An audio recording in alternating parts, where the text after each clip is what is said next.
Welcome back to the channel. Hope you're all having a wonderful day. I'm James Salvatore, and today I have the 2021 BMW X5 45e XDrive. And in today's video, like always, I'm going to be reviewing it, telling you some things you need to know about the vehicle, and then we're going to take it out on the road and see how it does. But before we get into it, be sure to help me out by smashing that like button for the YouTube algorithm, because it really helps to promote the videos. And be sure to subscribe and turn on the bell notifications so you're alerted when I post my future content.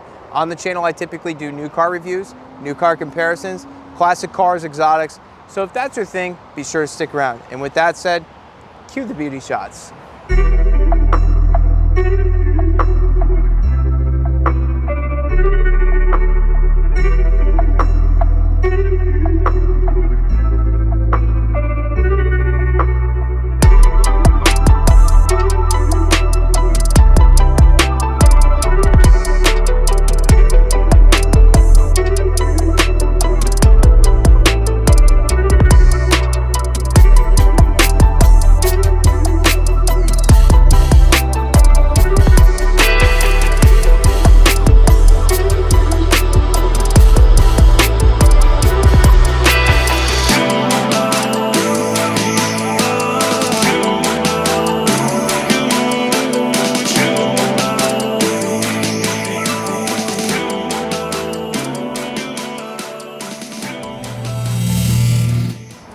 At this point, most of you know what the X5 is.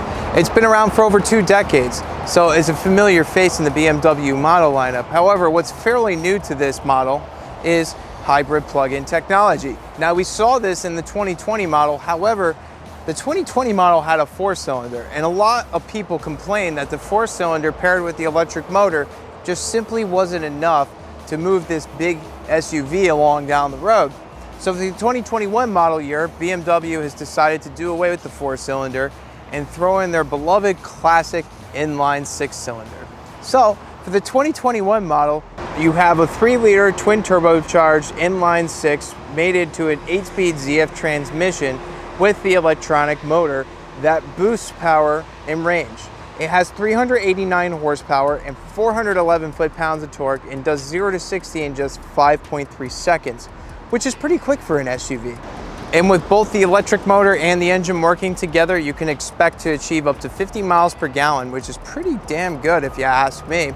And 20 miles per gallon if you're just working on the engine alone, and about 30 miles of range electric, up to 84 miles an hour, which is pretty impressive because most hybrid vehicles can't go in electric mode alone really past like 30-40 miles an hour. So I'd say that's pretty impressive seeing, you know, the size of this vehicle overall.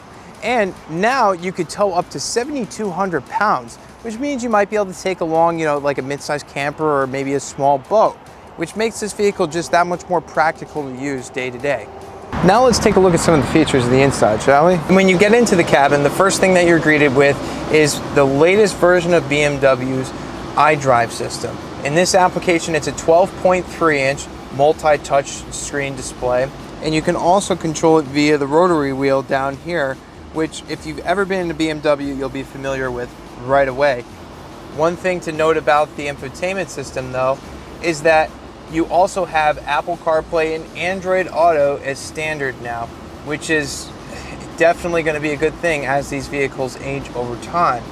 And moving on over to the driver's information cluster, you'll notice right away that you have another beautiful 12.3-inch display with BMW's virtual cockpit, and as you switch between the modes, you'll notice that you get different themes, which is nice. If you go into electric mode, you can notice that there's a little bit of a difference there: adaptive, sport, and so on.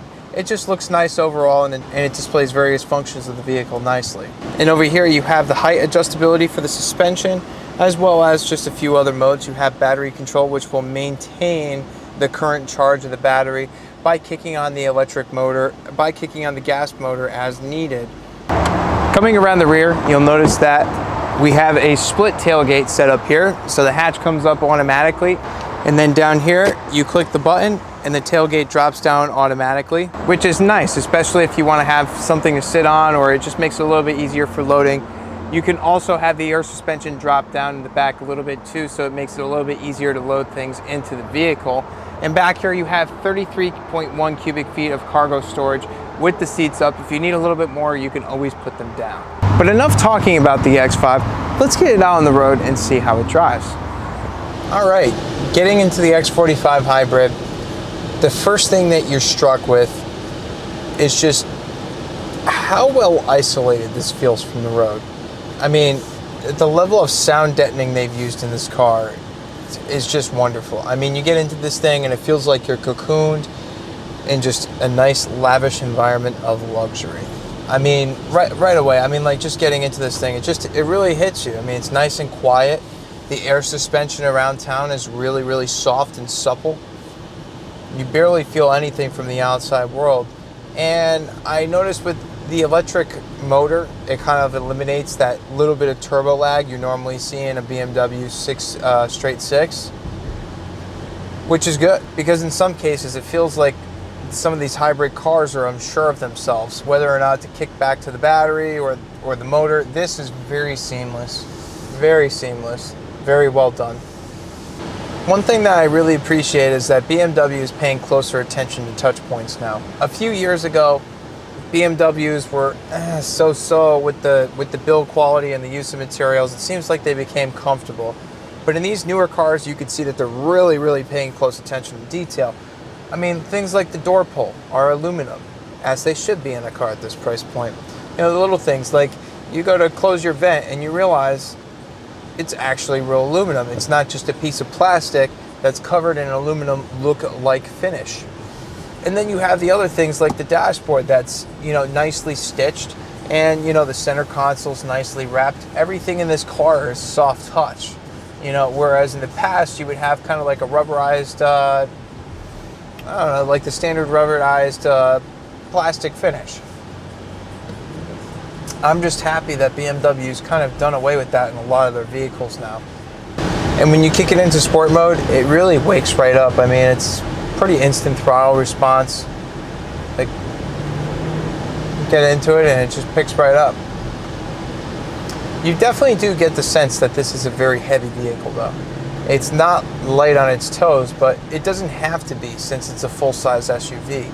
It feels, you know, sturdy, feels well built. That's more the vibe that you get driving this car. Not really so much that it's like a sporty driving experience. I think that's for the smaller BMWs. This is just aimed at being a comfortable, competent luxury car, and it executes that very well. I think one thing that having this hybrid system is solving is when you come to a stoplight and you can feel the engine shut off, you don't get that delay, you know, that like half-second delay while the motor's starting back up as you hit the gas with this car. I mean, like, it's just, it goes right away because technically it could still move on electric power. Let's switch it into electric mode and see how it feels just on electric power. Right now we currently have a decent amount of battery left. Let's see how much power we have in electric mode. Yeah, when it's in electric mode, you know, it definitely builds power slow. It's not like, you know, like a Tesla or something where you hit the gas and it really shoves you back. This is more if you want to get 30 miles and you want to be conservative and you're just going to drive it nice and easy. That's when you use electric mode in this car. It's not really so much like, you know, a performance thing. It's definitely drivable. It's definitely drivable, but if you have to make a quick maneuver where, say you're on the highway and you got to put your foot down to avoid something, not the best mode to be in. But it is very comfortable. Say if you're in stop and go traffic and you just want to save on gas and whatnot, I'd say that's the perfect time to use electric mode. I think one of the things that I'm really just taking in and enjoying a lot about this cabin is just how open it feels.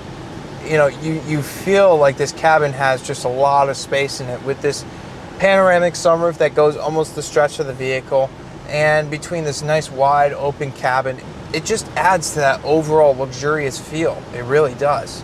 Another thing I like that this car does is every time you pull up to a stoplight, if you've ever ridden a Mercedes and you pump the brake pedal and it puts it into hold mode, this has something similar. So you pull up, once you come to a stop, you'll see that it flashes park. And you can just take your foot off the brake. You don't even need to pump it. Every single time you come to a stop, the car will hold. And then when you hit the gas, it just lets go and lets you go. I would say the top 5 things to take away from this car It's practical. You could fit people in the back of this thing, absolutely no problem at all. You know, everybody's going to be comfortable in it. Number two, it's luxurious. I mean, everything in here feels high-end. It feels like it should be. I can't tell you how many, you know, mid $60,000 price range vehicles that I get in that feel kind of cheap, to be honest with you, and this isn't one of them. Everything in here feels high quality. Number three, the technology in this car is right where it needs to be. iDrive is an amazing system, and with Apple CarPlay and Android Auto as standard in this car, it really makes this system have a nice longevity to it. I mean, in the future, it's going to constantly receive updates from Apple or Android and keep your infotainment system useful as time goes on. And the driver's information screen here, awesome. Number four, I would say, is the way it drives. I mean, as far as a luxury vehicle goes, this isn't trying to be sporty by any means. I know a lot of people look at the BMW brand as being sporty, and a lot of their cars are. However, I like that they didn't really try to make this one overly sporty. The air suspension feels soft and supple. It stays flat and cornering. And, you know, overall, it's just a very comfortable vehicle, and it feels well refined as you drive it because you're not getting all the noise from the outside world. So I would say they've done very good in that aspect.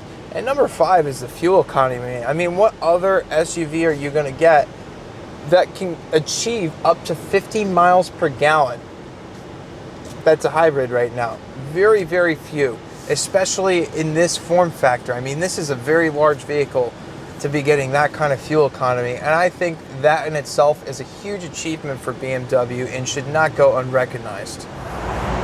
Well, that's all for today's video. I hope it helped in making your purchase decision. If you haven't done so yet, be sure to help me out by destroying the like button for the YouTube algorithm. It really helps promote the videos. And be sure to subscribe and turn on the bell notifications for uploads weekly. I usually post every Wednesday and every weekend, so be sure to stay tuned. But before we go, I'd like to say a special thanks to my friends down at BMW of Darien, Connecticut for making this review possible.